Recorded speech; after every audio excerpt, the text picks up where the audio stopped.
Hey guys, Sojin here, back again with another video. It's been a while since I've did a Sojin Talks video. Before we get started, please go ahead and like the video, subscribe, hit the bell icon, choose all, because when you hit the bell icon and choose all, it lets you know when I upload and whenever I live stream, especially porting over stuff from Twitch, etc. Also, if you guys haven't checked it out already, check the link in the description below for my top 5 Nintendo Switch games of 2021. So after making the top 5 Nintendo Switch games in 2021 video, I got to thinking about the 5 worst Nintendo Switch games that I've played, and it took me a little while to come up with a list. Do keep in mind, some of these games some people do love, and I will give my reasons as to why I don't like these games and what could improve. Starting with the least worst of the list, and that's at number 5. I picked The World Ends With You for the Nintendo Switch. Please hear me out. I mean The World Ends With You, the very first game, smartphone edition, that was ported over to the Nintendo Switch. Not the original DS version, which honestly was a lot better, but we'll get to that in a little bit. The World Ends With You that was ported over to the Nintendo Switch was a cell phone remake, a smartphone remake that you can buy on your phone.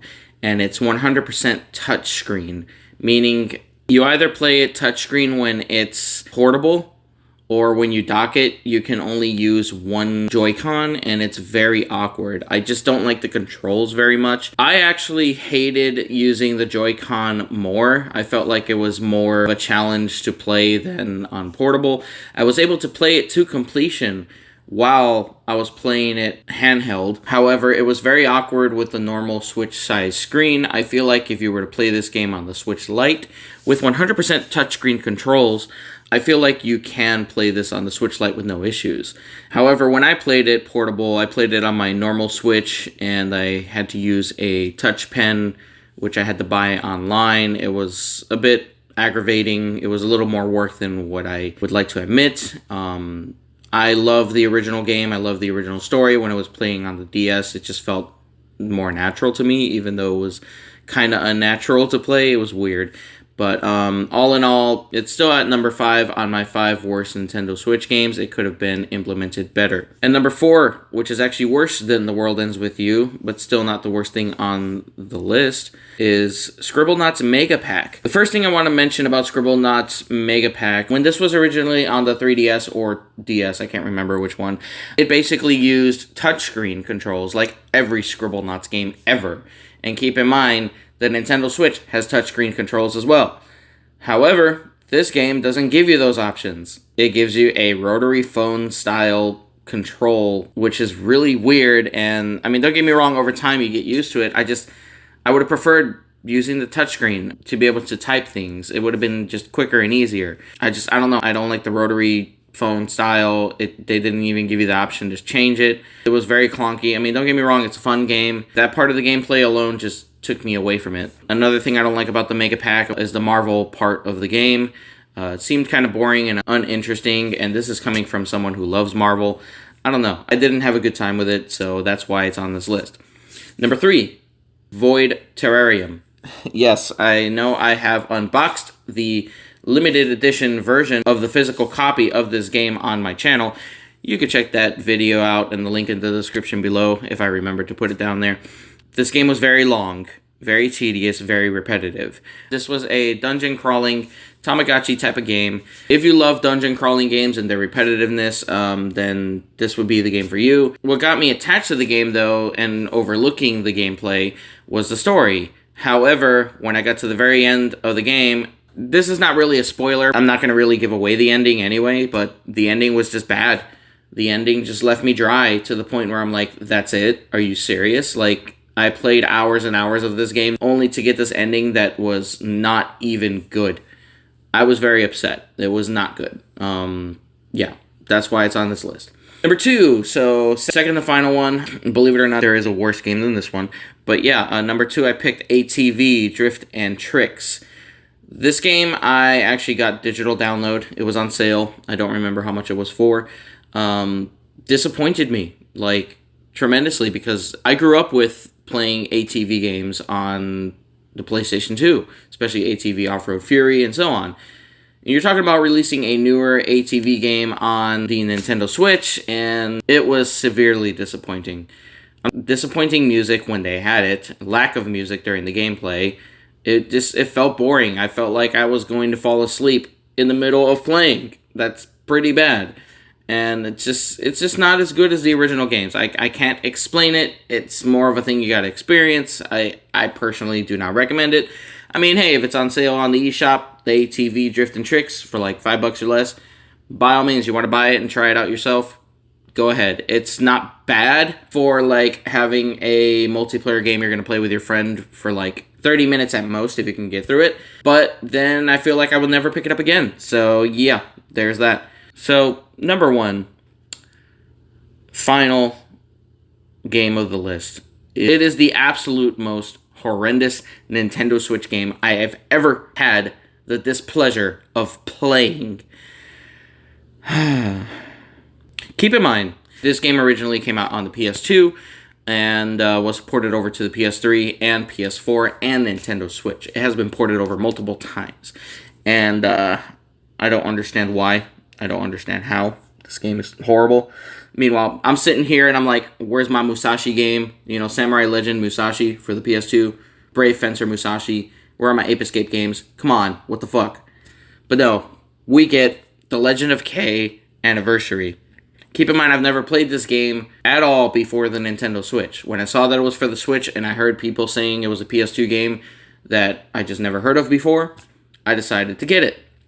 Let me tell you, it's no longer a part of my collection anymore. And, there are so many things about this game that's so bad that I can literally make a whole separate video about this. But maybe sometime in the distant future, not anytime soon, but it's got horrible voice acting. Like, maybe those of you who have seen my live streams of Musashi, where I talk about the bad voice acting in certain games, and I actually love it. This is a type of voice acting that is so bad that I cringe and I hate it. It is very, very bad. It's got repetitive, dreadful music in certain levels, and some music is okay, but not great. What really takes away from this game are the horrible glitches.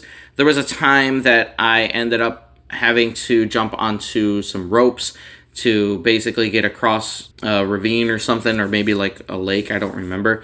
But basically when I tried jumping on one of the ropes, the character got stuck, and then suddenly the rope disappeared, and I couldn't move. I couldn't do anything at all. I had to literally reset the game after doing hours of gameplay when I forgot to save. It's so stupid.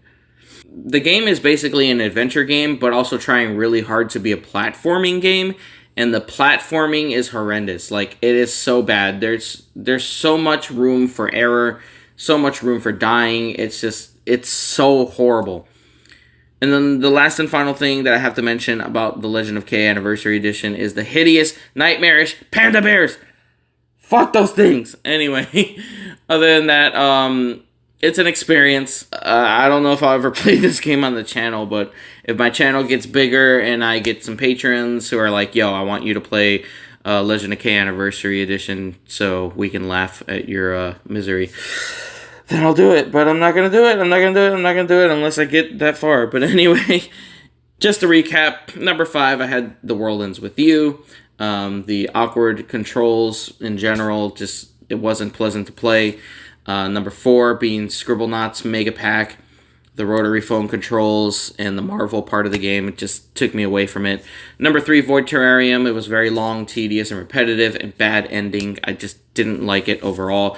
It had promise. I really wanted to like it. I really enjoyed it while playing it, but then at the end, it was bad. ATV Drift and Tricks, disappointing music, lack of music during gameplay, not as good as the original PS2 games, and of course Legend of K Anniversary. Horrible voice acting, repetitive, dreadful music, horrible glitches, very disappointing and very hard platforming, trying to be something it's not, hideous, nightmarish, panda bears. Ugh, anyway. Thank you guys so much for watching. If you made it this far, like the video, subscribe, hit the bell icon. I will give a secret code at the end of every single one of my videos if you made it this far. The secret code is The World Begins With You. Yeah, I said it. So comment below in quotations or parentheses if you made it this far. If you comment the secret code in quotations or parentheses, the world begins with you, I will heart your comment. And if you want to join my Discord, I recommend watching at least 3 of my videos, whether it be live streams or not, all the way to the very end. Give me at least 3 minimum comments of each video with their own respective secret codes. And let me know by the 3rd video saying, hey, this is the 3rd secret code I'm giving you. I'd like an invite to your Discord. And follow me on Twitter at Sojin_Netos and send me a personal message in there sending me the links to the videos, because sometimes YouTube is stupid and doesn't notify me when you comment on certain videos. So definitely message me on Twitter at Sojin_Netos, and I will get to you ASAP as soon as I'm able, and I'll make sure to respond to you right away as long as you have proof that you have commented on all 3 videos with the secret codes and I confirm those things. I will send you a personal invite, a one-time invite to Discord. I'm basically doing it this way to prevent anybody from just joining. Nobody is allowed to add anybody to the Discord unless they ask me to. They have to be a part of this channel. They have to be a part of anything when it comes related to this channel. So anyway, thank you guys so much for watching. Have an awesome one. Be safe, and bye-bye.